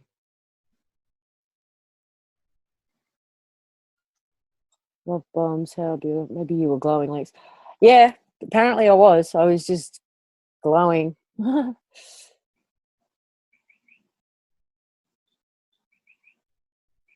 See, this is the thing. They asked the question, how can we all get to that place? In the end, I don't feel like it was an organic place. Right? It didn't come from within me. It wasn't. I don't feel like it was something that organically happened as a spiritual growth from within. It took me a long time to get to that, to accept that. Because what do you think it was then? You think it was like, I don't want to say a plant, but you think it was a program? I think it was something external. It was either a entity, a being, it was external, is what I feel now. And if you've heard George Kavasilis or a lot of these other people who have channeled or done any of that stuff, who have since done a bit of a flip, that place, this incredibly blissful, unconditional love place, is where they are in. It's this feeling, it's this place.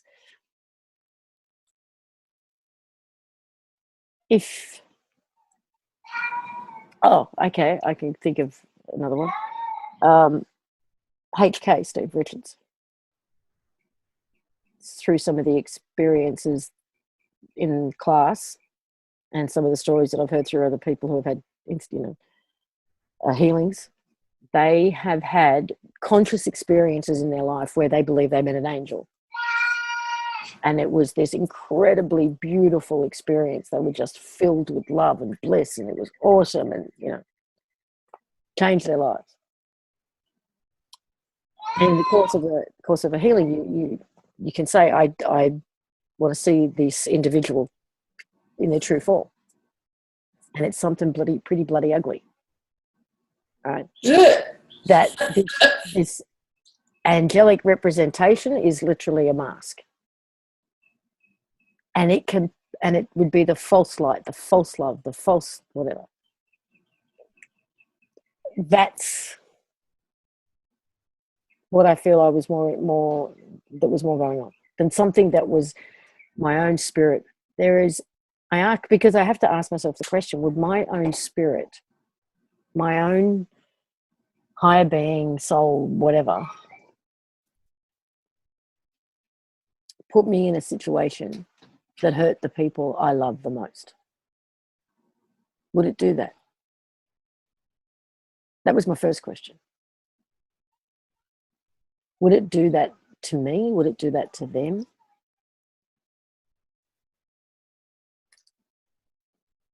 Was it all false love and light? Was it this false sense of bliss? Was it this false sense of the, what does George call it? The inorganic light, or something like that? It can feel amazing. It does feel amazing.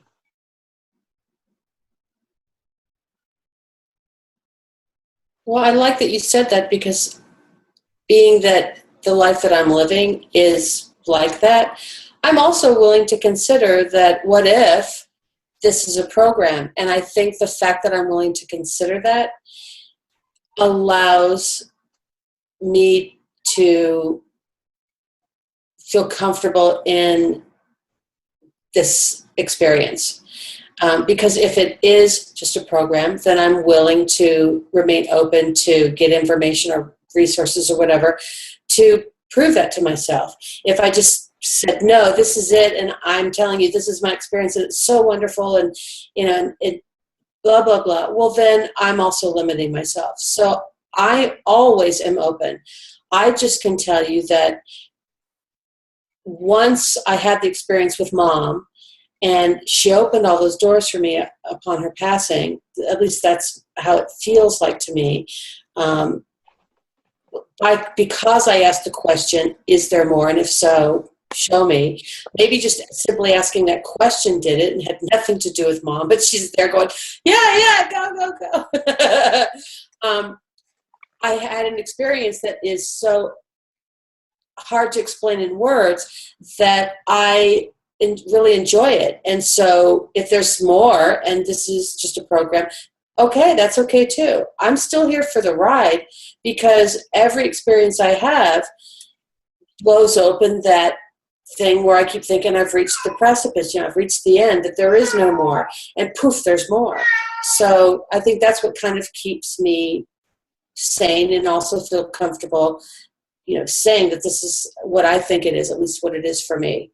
Because if otherwise, I would just be one of those goofy, airy-fairy people who's like, no, it's love and light, and blah, blah, blah, blah. Well, it is for me, and I love it. I'm not going to say, well, I'm not going to I don't want it anymore because it may not be real. No, I'll keep taking as much of it as I can get, because it's pretty damn cool. It is cool. I agree.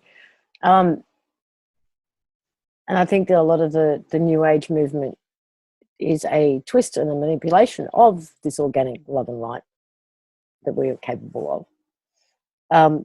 But Linda, I'm really curious. You said, I've been there too, Lisa. I view it as the extreme duality of this realm. I've too paid a price. I'd like to know more. Oh, spinning wheel of death. No, stop it. What's spinning wheel of death? Feeling unconditional love means it has to be destroyed. That seems off somehow. What? Yeah, okay, as long as it's direct love. Yes, love neutralizes. Peaceful love, warrior in action. But yes, love neutralizes. Again, if we are open to accept the possibility that what we are taught may not be true, like longitude, latitude, back to that, then maybe the concept of love neutralizes may also not be real at all or real for everyone. So that's why I think, exploring and continuing to question and go down paths and be open to possibilities is an essential part of this journey. Mm. Yeah, I mean, don't get too hung up on the word destroy. I mean, even last week we said nothing is ever really destroyed. It's just, it transforms. Mm-hmm. And it may be that this, what I believe to be an artificial grid, one of a bit of an explanation, may well be able to be transformed into something that supports us. But as it is programmed right now, it is not supporting us as far as I can see. We are Not not, as a whole. no, we are not getting the world that we all want. We are not getting the world and moving. We haven't created it yet, have we? We've still got war. We've still got poverty. We've still got all the things that we don't want. So it has hindered us to this point. Maybe the whole 2012 ascension ship is all about breaking down this grid, reprogramming it, repurposing it, whatever. Maybe it's here and we have to live with it. So let's repurpose it into something else. Or maybe it is part of the process, and the only way for us to experience one end of the polarity is to somewhere in the experience have its opposite. I'm not, again, just a pontification, not anything I believe per se. Angie said she was with me. Yes, I remember Ange at Lake Norman, which was only a few weeks before that Christmas day. And she said, looking back, I remember seeing you in moments of being overwhelmed, getting downloads perhaps, preparing you for that event. Yeah, there were moments, quite a few of them actually, as the tour went on and it got closer to that event, that I would say were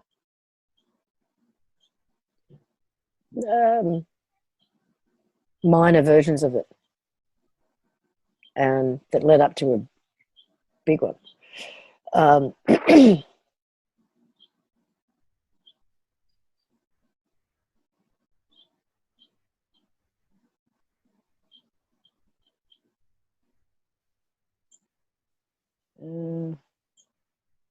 Lisa is exactly right about radiant, unconditional love being. You can't explain it to anyone. That special love is not necessary. We can only experience that love is what we are made of. I'm sure it's just me, and I don't mean to be obtuse. I'm just trying to comprehend. Oh, still trying to make the connection between my story and destroying the grid. We can unconditionally love everyone at the level of their authentic self, and also be discerning concerning who we associate with as we rise and fall by our associations. Yeah, true. There was also an experience I had with, it was after Alpha Ra. After spending 2 days and, I don't know, 9 hours talking and interviewing Alpha Ra, that he, right at the end of it all, he asked me a question, which was, what would you sacrifice? I think it was. He said, if you could make a sacrifice that would save humanity, right, would you do it? What would it be? What's the biggest sacrifice you could make, And he kind of left me with that question. What would you be prepared to pay? Something like that. And I thought, well, the greatest price would be oblivion, to cease to be. I can't imagine you could go anything beyond that, right? Would I be prepared to cease to be? to have ever been. If it meant humanity was freed and all of that. And I said yes. And I meant it. And I got off the phone from him and I had to jump on a bus and go into town. And as I'm sitting on the bus, I'm having the strangest feelings coming over me. And I kind of went into panic mode. I went, fuck, am I about to cease to be? And it was really quite physical, visceral. And I'm walking through town and I go to, there's only one little street in this town that is kind of the dodgy end of town, right? It's where all the junkies are. It's where all the dealers hang out and all of that. And I didn't have to walk down that street to go where I was going, but it was the quickest route. And so I walked down that street and I found myself looking at everybody directly in the eye. And I was in that unconditional love space. And people were looking at me in response. And like this, it's like they were defensive because there was no judgment. There was no, I wasn't seeing them. I was seeing who they really are. And the personality was uncomfortable with that. You could see it. And it was a profound experience. And for me, that one was genuine. That was a genuine space of unconditional love. That was a genuine space of seeing the being behind the facade, connecting with people on a soul level. I was crying. I must have looked like a mad woman. I'm just walking down the street, looking people in the eye and feeling this love, and tears are rolling down my face. And it was beautiful. On the trip home on the bus, I'm just loving everybody on the bus. That one was real. That was me finding a place within myself that connected to something deeper within everybody. That's how that one felt. It was distinctly different to post Christmas Day because there was a detachment. There was an area of detachment. I was pumping this unconditional love, but there was this, I wasn't attached to it either. It was different. I wasn't really connecting with people. I mean, everyone looked amazingly beautiful to me. I saw beauty in everybody. But there was a detached, I don't know how to say it other than that. So two different experiences that roughly sound like the same thing, but I know they were different. I mean, does a caterpillar feel like it was destroyed when it wakes up as a butterfly? That's a good question. It becomes a soup. I mean, literally, it becomes a soupy consistency before it reforms. And those are called imaginal cells. That's, no bullshit. That's really what they're called. So it does literally completely transform from one thing into a soupy nothing back into something. Okay, Sheila, I'm still 214 messages behind, so I'm not sure if you've had any clarity yet.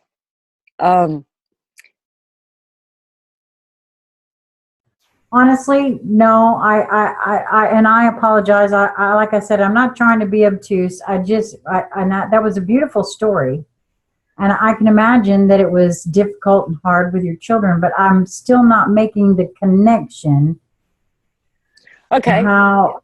Because. Like, why the grid? Why not an energy field? Why not, the heat of the day? I think she's not making the connection between why I feel like something needs to be destroyed. If I've experienced unconditional love, then how do I get the idea that something needs to be destroyed? Is that the question? Well, sort of. I mean, it seems as though that experience was equated to this particular idea of a grid. And I keep having, I keep having the feeling that the grid that I mean, because and the membrane and all of those things, my feeling keeps coming back to that is the collective consciousness. Oh, well, that's interesting. And for me, the feeling of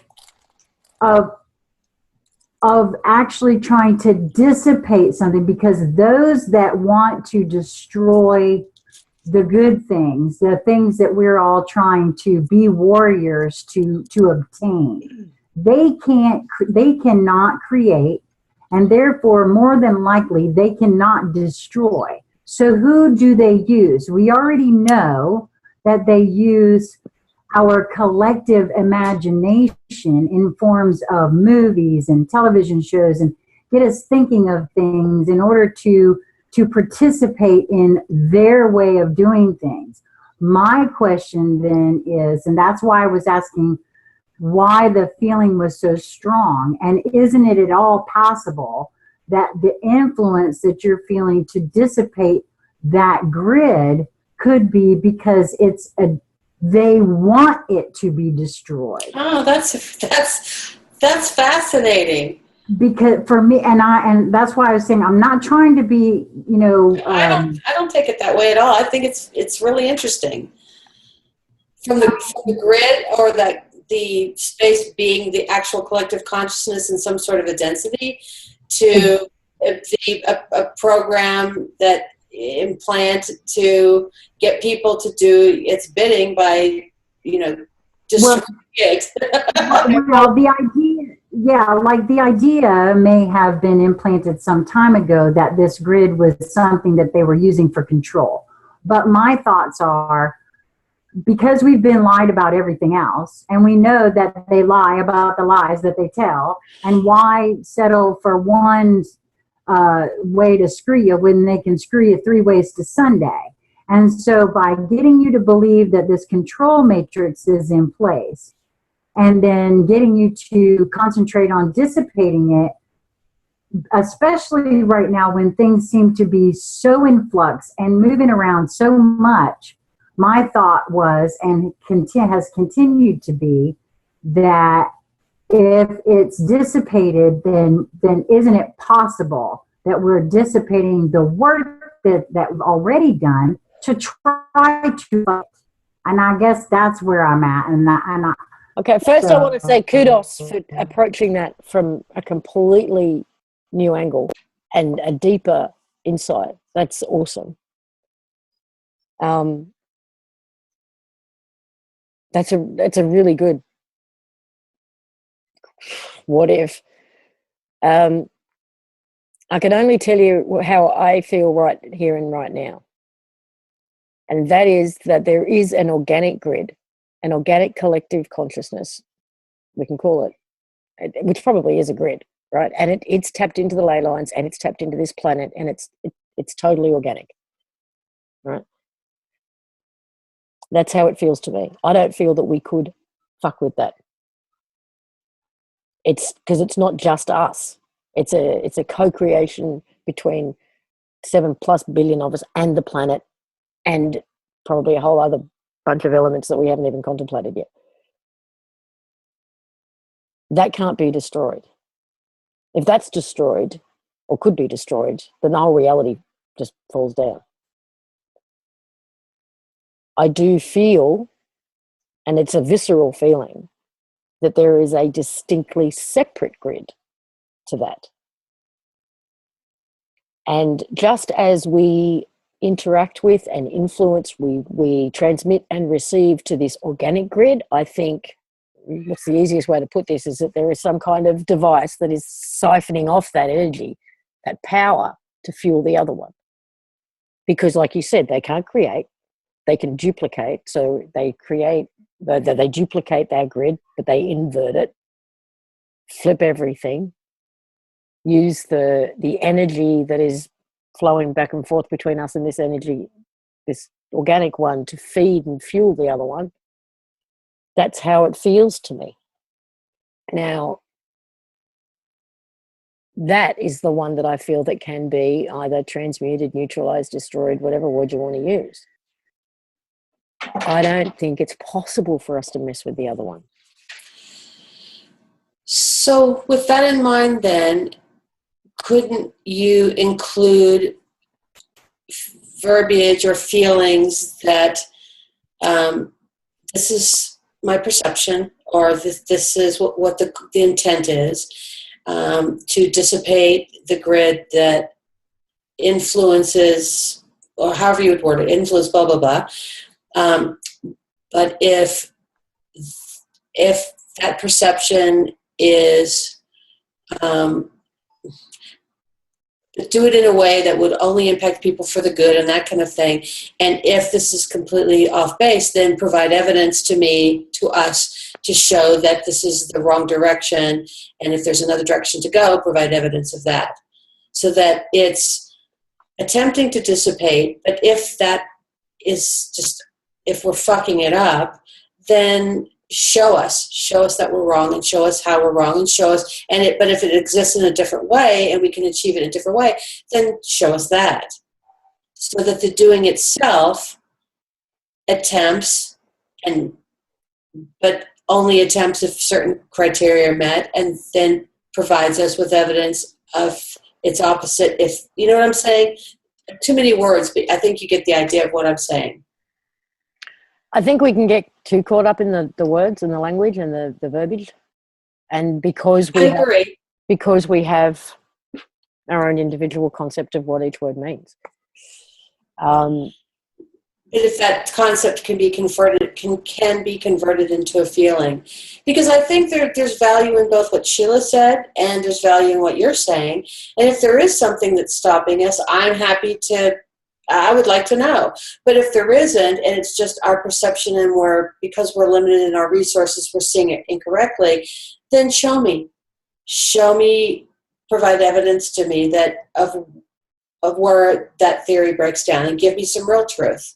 You know what I mean? So that no matter what, we end up with something, but we're not destroying something. The other people in the room feel like they can participate. Next week when we have time. Again, now. Yeah, exactly. Yeah. We've gone over 10 minutes already. I have to say, if I'm sorry, I would like to interject, because I'd like to say that I like the way Barbara put it about that. That's a collective imagination that I almost feel everyone could get behind, and that is, show me the truth of what this is. Yeah, all for it. Because that's not asking for anything to be created or dissipated. That is just simply, show me the truth of what this is.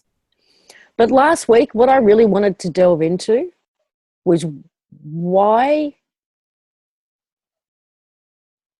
we have resistance of any description to any degree with the concept of destruction, or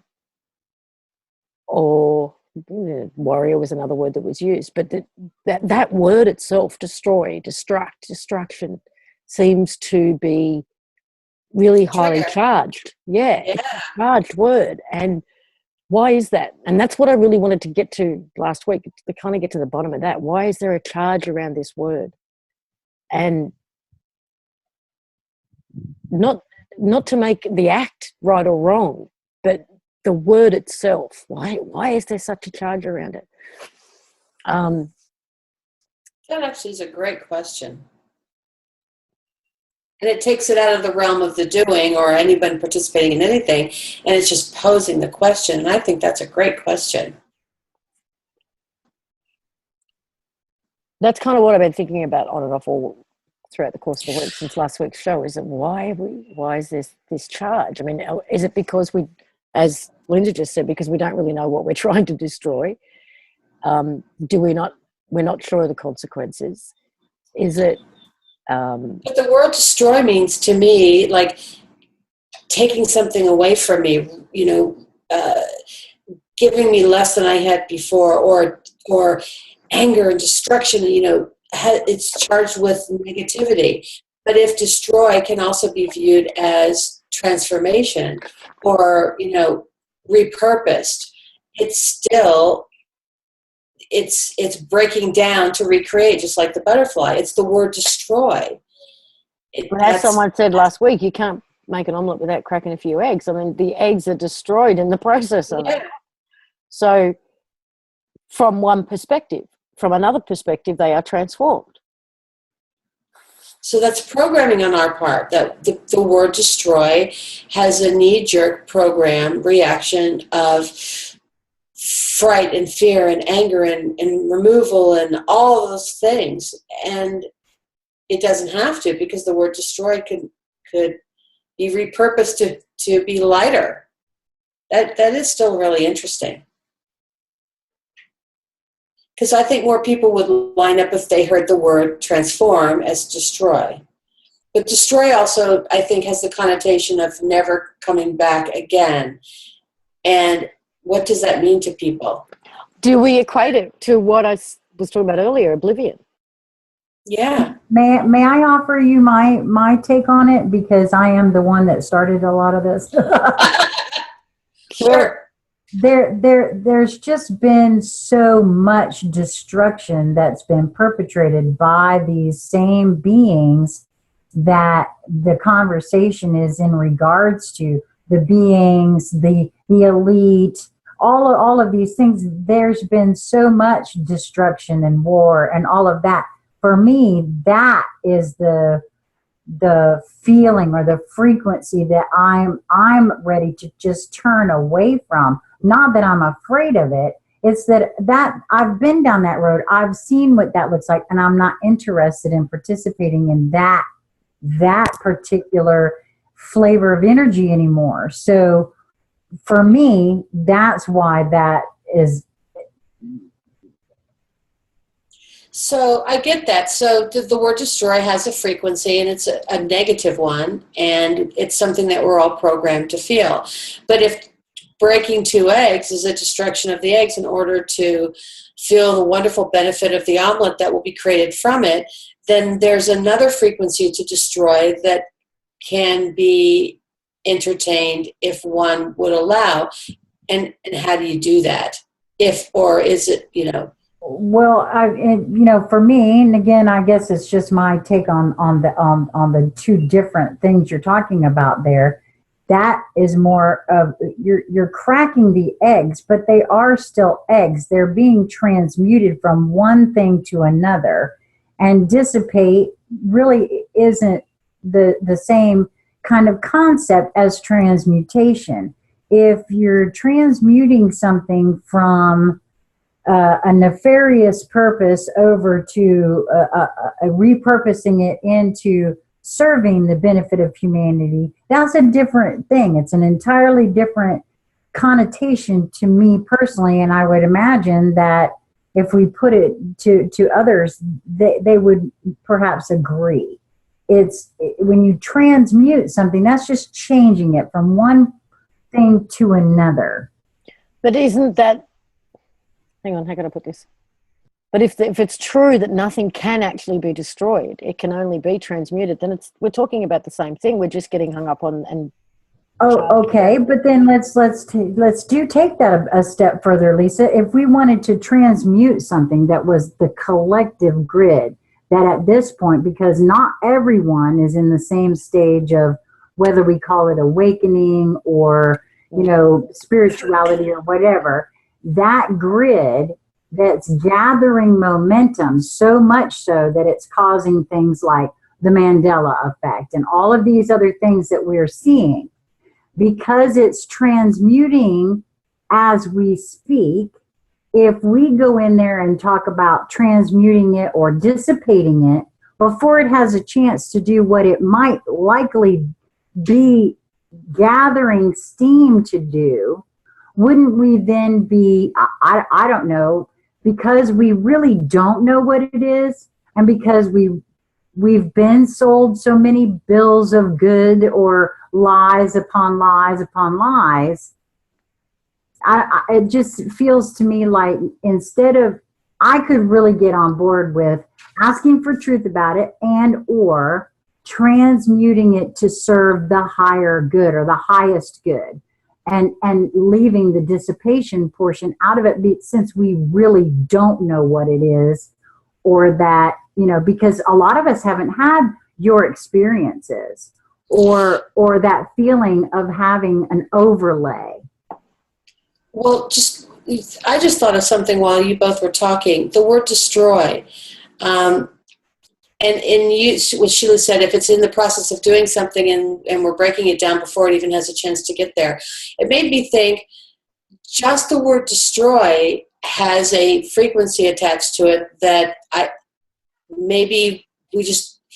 language is important. You don't use that word, because what if we're destroying and it's a reflection back and we're getting destruction in our own life? So do you see what I mean? So if we're destroying it, even if, let's say, it is really a bad, negative, organic thing that's creating the issues that you were talking about, but in its destruction, we're reflecting back destruction and destroying back into our own life. Again, it's just an interesting concept. I love this conversation we've had today. Yeah, and last week's too. And no doubt it'll go on next week, because it's now 12:20 for me. And we're no closer to resolution. No, that's cool. Maybe we're not. I don't know. It's exploration, that's for sure. Yeah. I'd like to thank you both, because I really don't mean to be a thorn in your side, but for some reason I feel just as viscerally about this as you, Lisa, and I'm beginning to think that there's a reason for that. I wish more people would speak up like you. So thank you. Come on, room, next week, the week I'm going to have to after. now go and catch up on the chat. Let's see because I've missed like at least 250 different comments. So thank you guys for participating in a fascinating conversation. More of it. Each and every one of you, appreciate the input. Thank you. So see you again next week for Next time. for the next installment. Yeah, thank you. I'll see you soon. Have a wonderful week. And make note of, go and have a look at the world maps. Go do that. Just for shits and giggles. Trust me, you don't want to. All right, bye for now, everybody. Bye.